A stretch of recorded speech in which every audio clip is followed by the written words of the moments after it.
Babe got a flat tire. Look at it. Oh my gosh. That is crazy. If you want to know how to change a tire, babe, tell him how to do it. Don't get it flat in the first. You jacking it up? Ooh.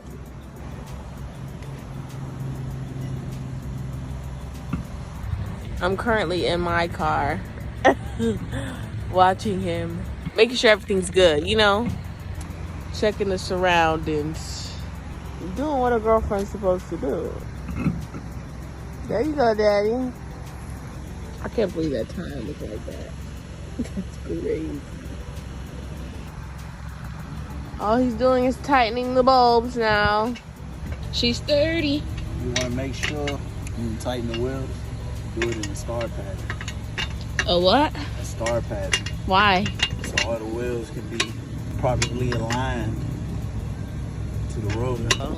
You do it in a circular pattern, some bolts might become loose. This way, the top is secure, the bottom.